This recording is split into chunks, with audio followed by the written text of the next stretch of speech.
Panda. I got broads in Atlanta. Just to throw me in the family. Credit cards and the scammers. Getting the licks in the band. Legacies.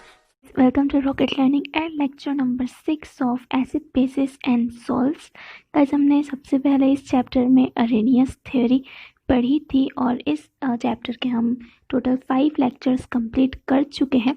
इस lecture में हम देखने वाले हैं universal indicators क्या होते हैं और इनका यूज़ करके हम एसिड्स और बेसेस ऐसे डिफरेंट सॉल्यूशंस का पीएच कैसे बताते हैं। हमने लास्ट लेक्चर में पीएच के बारे में भी पढ़ा था। पीएच का फुल फॉर्म आप लोगों को याद होगा, पोटेंशियल या फिर पावर ऑफ हाइड्रोजन एटम। ठीक है गाइस, हम पढ़ते हैं हमारा आज का topic that is universal indicators. So यहाँ पे आपको एक क्वेश्चन दिया हुआ है, what are the colours of the following natural and synthetic indicators in acidic and basic solutions.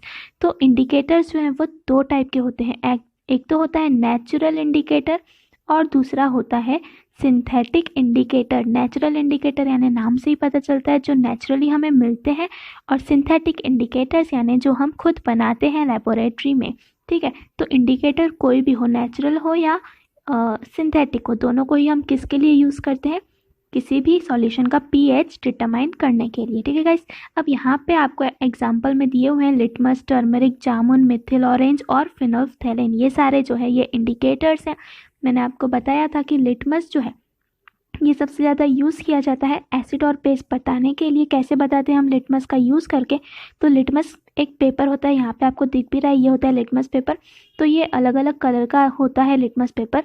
तो अगर लिटमस पेपर को हमने किसी सॉल्यूशन में डाला और वो रेड कलर का हो गया, मतलब सॉल्यूशन जो है वो एसिड है, और बेस में डालने पर जो लिटमस पेपर है वो ब्लू हो जाता है। तो इस तरह से हमें पता चलता है कि सॉल्यूशन एसिड है या बेस है। वैसे ही ये सारे जो इंडिकेटर्स हैं ये अलग अलग कलर्स शो करते हैं एसिड और बेस में डालने पर। जैसे फिनोल्फ्थेलिन को अगर हमने एसिड में डाले तो वो कोई भी कलर शो नहीं करता, मतलब वो कलरलेस होता है, और फिनोल्फ्थेलिन को अगर बेस में डाला जाए तो वो ब्लू कलर शो करता है। तो इस तरह से अलग अलग इंडिकेटर्स जो है वो अलग अलग कलर्स शो करते हैं। We know that some natural and synthetic dyes show two different colors in acidic and basic solution, and such dyes are used as acid base indicators। तो हमें पता है कि कुछ नेचुरल और सिंथेटिक डाइज होते हैं। डाइज का मतलब होता है कलर्स के लिए जो यूज़ किया जाता है। ठीक है, तो वो अलग अलग कलर्स डालते हैं जब हम उनको एसिड और बेस में सॉल्यूशंस में डालते हैं। और ऐसे जो डाइज हैं, ऐसे जो चीज़ें हैं, उन्हें हम यूज़ करते हैं एसिड बेस इंडिकेटर्स के रूप में। In the pH scale, the pH of solution varies from 0 to 14 in accordance with the strength of the acid or base. To show these variations in pH, a universal indicator is used. Universal indicator shows different colors at different values of pH. अब universal indicator होता क्या है, हमने indicators तो पढ़ लिए, लेकिन universal indicator क्या होता है। तो हमने लास्ट लेक्चर में जब पीएच पढ़ा था तब हमने देखा था कि पीएच की जो वैल्यू है वो 0 से लेकर 14 तक जाती है, राइट। 0 से लेकर 14 तक जाती है, और बीच में जब 7 आता है तो 0 से 7 तक जो है जितनी भी पीएच की वैल्यूज है वो सब क्या होते हैं, एसिड होते हैं। 7 से 14 तक क्या होते हैं, बेसिस होते हैं। और 7 पर एग्जैक्टली आ गया अगर किसी का वैल्यू तो वो सब्सटेंस क्या होता है, न्यूट्रल सब्सटेंस होता है। ठीक है गाइस, अब यूनिवर्सल इंडिकेटर क्या होता है। यूनिवर्सल इंडिकेटर को यूज़ किया जाता है पीएच बताने के लिए सॉल्यूशन का। लेकिन यूनिवर्सल इंडिकेटर से पीएच कैसे बताते हैं, ठीक है। तो जब हम यूनिवर्सल इंडिकेटर को किसी भी सॉल्यूशन में डालते हैं तो वो डिफरेंट कलर्स शो करता है। ठीक है, तो यहाँ पे आपको कलर्स भी दिख रहे होंगे। मान लीजिए यूनिवर्सल इंडिकेटर को हमने सॉल्यूशन में डाला, तो वो जो सॉल्यूशन है वो अगर रेड कलर का दिखाई दे तो हम मान लेंगे कि उसका पीएच जो है वो 1 है। एकदम थोड़ा सा लाइट रेड दिखाई दे तो हम मान लेंगे कि 3 है। येलो दिखाई दे मतलब 6 है उसका पीएच, यानी कि वो एसिड है। और एक अगर ब्लू शेड्स में उसका दिखाई दे तो हम मान लेंगे कि वो बेस है। ठीक है, तो ऐसे यूनिवर्सल इंडिकेटर्स का यूज़ करके डिफरेंट कंपाउंड्स की एसिडिटी और बेसिसिटी को पहचाना जाता है। A universal indicator is made by mixing several synthetic indicators in specific proportions.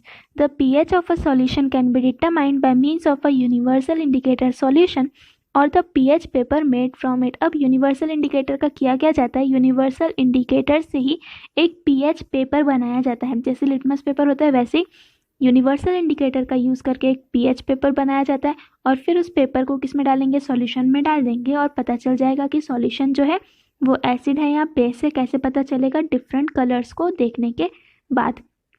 However, the most accurate method of measuring the pH of a solution is to use an electrical instrument called pH meter. In this method, pH is measured by dipping electrodes in the solution. अब इसके अलावा दूसरी method ये भी है pH को बताने की कि हम क्या करेंगे, हम एक इंस्ट्रूमेंट का यूज़ करेंगे जिसका नाम है pH मीटर. यहाँ पे आपको पिक्चर में दिख रहा है, ये जो इंस्ट्रूमेंट है इसे कहा जाता है pH मीटर. इसमें क्या किया जाता है, डिफरेंट इलेक्ट्रोड्स को सॉल्यूशन में डुबाया जाता है और फिर उसकी मदद से ये जो pH मीटर में जितना भी नंबर आता है उससे हमें pH का पता चल जाता है. ठीक है गाइस, तो दो मेथड होती हैं यूनिवर्सल इंडिकेटर का यूज़ करके pH बताने के लिए.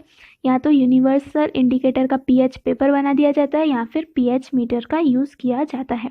ठीक है गाइस, ये था हमारा यूनिवर्सल इंडिकेटर. नेक्स्ट जो हमारा टॉपिक है वो है सारे रिएक्शंस के बारे में. अब हम डिफरेंट रिएक्शंस के बारे में पढ़ेंगे, एसिड के रिएक्शंस और बेसिस के रिएक्शन. तो सबसे पहला जो रिएक्शन है वो है न्यूट्रलाइजेशन. तो ये रिएक्शन क्या होगा, न्यूट्रलाइजेशन यानी नाम से ही पता चलता है हमें किसी भी चीज़ को न्यूट्रल बनाना. ठीक है, ना तो वो एसिड हो ना तो वो बेस हो, जो भी सब्सटेंस होगा उसको हम न्यूट्रल बना देंगे, यानी न्यूट्रल सब्सटेंस फॉर्म हो जाएगा प्रोडक्ट के रूप में. सबसे पहले तो रिएक्शन के लिए मैं आपको थोड़ा सा पिछले चैप्टर का रिवाइज कर दूं कि रिएक्शन कैसा होता है. दो चीज़ें यहाँ पे होती है. ठीक है, फिर वो दोनों चीज़ों को हम जब मिक्स करते हैं कुछ कैटलिस्ट डाल के, यहाँ ऐसे ही जब मिक्स कर देते हैं तो क्या बन जाता है, C+D. जो एरो के ये वाले साइड है पे लेफ्ट हैंड साइड पे चीज़ें होती हैं उन्हें क्या कहा जाता है, रिएक्टेंट्स. ठीक है, और जो एरो के राइट हैंड साइड पे चीज़ें होती हैं उन्हें कहा जाता है प्रोडक्ट्स. ठीक है गाइस, ये आपको याद होगा. तो यहाँ पे न्यूट्रलाइजेशन रिएक्शन दिया हुआ है. न्यूट्रलाइजेशन रिएक्शन का मैं आपको शॉर्ट में बता दूँ तो एक स्टेप में ये रिएक्शन है और आपको याद क्या रखना है इसमें कि acid plus base, acid plus base forms salt plus water. ये होती है न्यूट्रलाइजेशन रिएक्शन कि जब भी हम एसिड को और बेस को एक साथ रिएक्ट करेंगे तो हमें मिलेगा क्या, एक तो सॉल्ट मिलेगा और दूसरा मिलेगा वाटर. यहाँ पे आपको एक एक्टिविटी दी हुई है. इस एक्टिविटी में क्या बताया गया है कि आपको डाइल्यूट HCl लेना है. डाइल्यूट और कॉन्सेंट्रेटेड हम पढ़ चुके हैं पहले भी. कॉन्सेंट्रेटेड यानी जिसमें पानी नहीं है, जिसमें वाटर नहीं है. डाइल्यूट यानी एसिड के साथ साथ उसमें वाटर भी मिला हुआ है. ठीक है गाइस, तो इसमें करना क्या है, आपको इसमें एक यहाँ पे पेपर लेना है, आपको लिटमस पेपर. उसके ऊपर आपको HCl डालना है ड्रॉप बाय ड्रॉप. ठीक है, उसमें आपने HCl डालना है. फिर आपको क्या करना है, फिर आपको लेना है NaOH यानी सोडियम हाइड्रोक्साइड. इसको आपको HCl के ऊपर डालते जाना है. पहले एक ड्रॉप डालना है, फिर आपको उसका pH गिनना है, फिर दूसरा ड्रॉप डालना है, फिर pH गिनना है, फिर तीसरा ड्रॉप डालना है, फिर pH गिनना है. ठीक है, तो तब तक ऐसा करना है जब तक सॉल्यूशन का pH जो है वो 7 ना हो जाए. अब जब सॉल्यूशन का pH 7 हो जाएगा तो हमने यहाँ पे किया क्या है, HCl को किसके साथ रिएक्ट कर दिया हमने, NaOH के साथ. तो जब सॉल्यूशन का pH 7 हो जाएगा तब ये क्या बन जाएगा, न्यूट्रल बन जाएगा. मतलब यहाँ पे सॉल्ट फॉर्म हो जाएगा, सॉल्ट वाटर बन जाएगा. ठीक है, अब हम पढ़ते हैं हमारा मेन जो कि है neutralisation reaction. Why does the pH increase as NaOH solution is added drop by drop to the HCl solution? तो ऊपर जो हमने एक्टिविटी देखी उसमें हमने क्या देखा कि NaOH को जब हम ड्रॉप बाय ड्रॉप ऐड करते जाएंगे तो जो pH है सॉल्यूशन का वो इंक्रीज होते जाएगा. ठीक है, फाइनली pH जो है कितना हो जाएगा, 7 बन जाएगा. तो ये जो आंसर है इसका वो इसके डिसोसिएशन में, मतलब इसके रिएक्शन में छुपा हुआ है. अब ये रिएक्शन होता कैसे है, both HCl and NaOH dissociate in their aqueous solution. Addition of NaOH solution to HCl solution is like adding a large concentration of OH negative ions to a large concentration of H positive ions. तो जब हम HCl को add करेंगे NaOH में, ठीक है, HCl को add करेंगे NaOH में, तो यहाँ पे आपको देखना क्या है कि HCl में H पॉजिटिव आयंस छुपे हुए हैं. ठीक है, और जो NaOH है उसमें OH नेगेटिव आयंस छुपे हुए हैं. तो होगा क्या, जब ये दोनों रिएक्ट करेंगे HCl का H पॉजिटिव निकल जाएगा, NaOH का OH नेगेटिव निकल जाएगा और ये दोनों मिक्स होके क्या बन जाएंगे, H2O बन जाएंगे यानी वाटर फॉर्म करेंगे. Therefore on mixing the excess OH ions combine with the excess H positive ions to form water molecules which mix with the solvent water. This change can be represented by ionic equation as shown as follow. तो यहाँ पे reaction में आपको बताया जा रहा है कि ये पूरा जो प्रोसेस है वो कैसे होता है। यहाँ पे आप देखिए, यहाँ पे है पहले H पॉजिटिव और Cl नेगेटिव, मतलब एसिड को ब्रेक करके दिया हुआ है। यहाँ पे आप HCl एसिड लेंगे, उसको ब्रेक करेंगे तो क्या बन जाएगा, H पॉजिटिव और Cl नेगेटिव। फिर दूसरा है NaOH को भी ब्रेक करके दिया हुआ है, Na पॉजिटिव और OH नेगेटिव। ठीक है, मतलब यहाँ पे ये वाला जो है ये एसिड है और ये वाला क्या है, बेस है। एसिड और बेस को एक साथ रिएक्ट किया जा रहा है तो क्या बन रहा है, एक तो NaCl बन रहा है। NaCl क्या होता है, हमारा सॉल्ट, यहाँ पे ब्रेक करके दिखाया हुआ है, और दूसरा बन गया वाटर। ठीक है, वाटर बन गया। तो यही है न्यूट्रलाइजेशन रिएक्शन। मैंने आपको स्टार्टिंग में भी बताया कि एसिड प्लस बेस जब रिएक्ट करते हैं तो फॉर्म क्या होता है, सॉल्ट प्लस वाटर। इसी को कहा जाता है न्यूट्रलाइजेशन रिएक्शन। अब Na positive and Cl negative ions जो है वो दोनों भी साइड पे है, इसीलिए जो नेट रिएक्शन होगी, देखिए Na पॉजिटिव और OH नेगेटिव आयंस यहाँ पे भी है, और Na पॉजिटिव और OH नहीं, Na पॉजिटिव और Cl नेगेटिव आयंस जो है वो यहाँ पे भी है और यहाँ पे भी है। इसीलिए नेट रिएक्शन क्या बन रही है कि H पॉजिटिव और OH नेगेटिव आयंस जो है ये कहाँ पे गए फिर। ठीक है, Na पॉजिटिव और Cl नेगेटिव, ये तो यहाँ पे NaCl बना लिया इन्होंने, लेकिन जो बचे हुए आयंस थे वो कहाँ पे गए, वो दोनों मिक्स होके बन गए हमारा वाटर, और वो बाकी का जो वाटर था उसके साथ मिक्स हो गए। As the NaOH solution is added drop by drop the HCl solution, the concentration of H positive goes on decreasing due to combination with added OH negative ions, and that is how the pH goes on increasing. तो यहाँ पे ऊपर की जो हमने practical या activity देखी थी उसमें क्या बताया गया था कि जैसे जैसे हम NaOH को HCl में ऐड करते जाते हैं, ठीक है, हमने पहले HCl लिया था, उसमें ड्रॉप बाय ड्रॉप हम क्या ऐड कर रहे थे, NaOH। तो जैसे जैसे हम ऐड करेंगे वैसे वैसे क्या होगा, तो जो H पॉजिटिव आयन का कंसंट्रेशन है वो कम कम होते जाएगा, राइट। क्यों, क्योंकि हम इसमें OH भी तो ऐड कर रहे हैं ना, तो वो कम कम होते जाएगा और इसीलिए उनका pH जो है वो बढ़ के कितना हो जाएगा, 7 तक पहुंच जाता है फाइनली।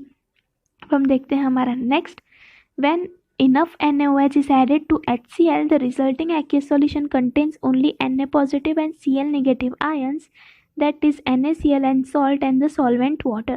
तो जब हम NaOH में मतलब HCl में हम जब बहुत सारा NaOH डाल देते हैं, मतलब इतना कि ये दोनों जो है ये न्यूट्रल कंपाउंड फॉर्म कर दे, सॉल्ट फॉर्म कर दे, तब हमारा क्या बन जाता है, NaCl बन जाता है और साथ में वाटर भी बनता है।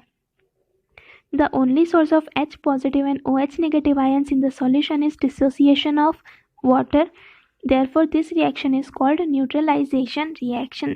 तो इसमें सिर्फ क्या फॉर्म हो रहा है, इसमें एक तो H पॉजिटिव और OH नेगेटिव फॉर्म हो रहा है। मतलब यहाँ पे हो क्या रहा है, H पॉजिटिव जो था ये बेसिक रेडिकल है, और जो OH नेगेटिव है ये क्या है, एसिडिक रेडिकल है। तो ये दोनों एक साथ मिक्स हो जाएंगे और फॉर्म क्या करेंगे, एक न्यूट्रल कंपाउंड, यानी कि क्या फॉर्म करेंगे, वाटर। इसीलिए इस रिएक्शन को क्या कहा जाता है, न्यूट्रलाइजेशन रिएक्शन। और जो न्यूट्रलाइजेशन रिएक्शन है उसको ऐसे भी बताया जाता है कि एसिड में बेस जब प्लस करेंगे तो फॉर्म क्या होगा, सॉल्ट प्लस वाटर।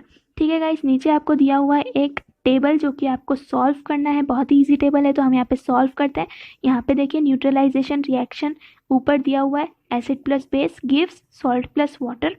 उसी के कुछ एग्जाम्पल्स आपको सॉल्व करने हैं। देखिए एसिड दिया हुआ है फर्स्ट में HNO3 यानी नाइट्रिक एसिड, और आपको यहाँ पे फिलअप करना है।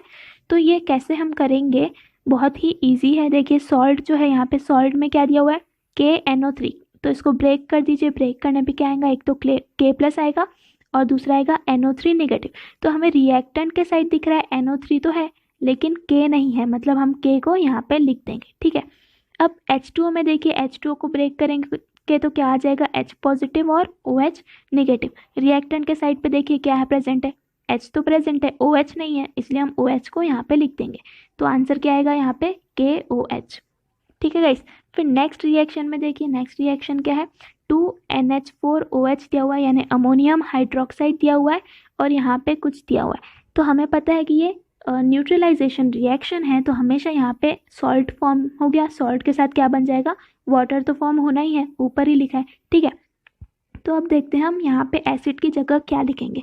तो एसिड में हम क्या लिखेंगे, देखिए यहाँ पे 2NH4 है, यहाँ पे भी 2NH4 है, लेकिन यहाँ पे SO4 भी है। रिएक्टेंट में तो SO4 है ही नहीं, मतलब यहाँ पे SO4 तो आना ही है, और एसिड है तो यहाँ पे OH भी है, 2OH है,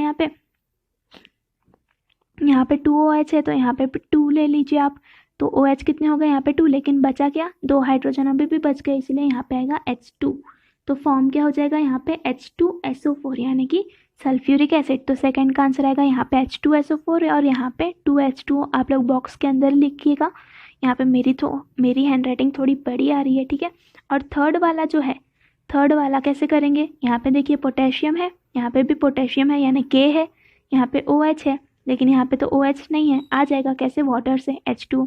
तो OH यहाँ पे आ गया, OH यहाँ पे आ गया, बचा क्या यहाँ पे, हाइड्रोजन बच गया, और यहाँ पे Br है, तो यहाँ पे क्या चाहिए, HBr यानी हाइड्रोक्रोमिक एसिड। तो आंसर क्या आएगा थर्ड का, HBr, और यहाँ पे आ जाएगा H2O। ठीक है गाइस, टेबल आप लोगों को समझ गया होगा। नेक्स्ट यहाँ पे देखिए क्या दिया हुआ है, in the neutralisation reaction an acid reacts with a base to form salt and water. ये तो हम कब से पढ़ रहे हैं कि न्यूट्रलाइजेशन रिएक्शन में क्या होता है, एसिड और बेस रिएक्ट करते हैं और फॉर्म क्या करते हैं, सॉल्ट और वाटर। अब यहाँ पे what would be the definition of an acid and base with reference to neutralisation reaction. तो न्यूट्रलाइजेशन रिएक्शन के टर्म्स में एसिड और बेस का एसिड और बेस का डेफिनेशन आपको बताना है। तो ये हम कैसे बताएंगे, सबसे पहले तो न्यूट्रलाइजेशन रिएक्शन को लिख लेते हैं थोड़ा सा अच्छे से, कि एसिड है उसमें बेस को प्लस करेंगे तो क्या बन जाएगा, सॉल्ट प्लस वाटर। तो यहाँ से आपको कोई पूछे कि एसिड की डेफिनेशन बना के बताओ, तो क्या बनाएंगे आप, रिएक्टेंट या फिर a substance that mixes with base to form salt and water is called as acid. अब आपको पूछा जाए कि बेस की डेफिनेशन बनाओ, तो क्या बनाओगे आप, a substance that mixes with acid to form salt and water is called as base. तो ये तो बड़ी ही सिंपल डेफिनेशन बन गई न्यूट्रलाइजेशन रिएक्शन का यूज़ करके। ठीक है गाइस, आज के लेक्चर में इतना ही। नेक्स्ट लेक्चर में हम थोड़ा और रिएक्शंस पढ़ेंगे एसिड और बेसिस की, जैसे मेटल्स के साथ कैसे रिएक्ट करता है, ऑक्साइड्स के साथ कैसे रिएक्ट करता है, और भी बहुत सारी रिएक्शंस हम पढ़ेंगे। Till then bye bye and enjoy studying. पर जाते जाते हमेशा की तरह एक क्वेश्चन आपके लिए, क्वेश्चन ये है कि आपको लिखना है न्यूट्रलाइजेशन रिएक्शन की definition in the comment section. So please comment करना ज़रूर और न्यूट्रलाइजेशन रिएक्शन की पूरी डेफिनेशन लिखना है आप लोगों को। ठीक है गाइस, तो हम ख़त्म करते हैं आज का लेक्चर यहीं पे और मिलते हैं नेक्स्ट वीडियो में। Miska, Muska, Mickey, Miska, Muska.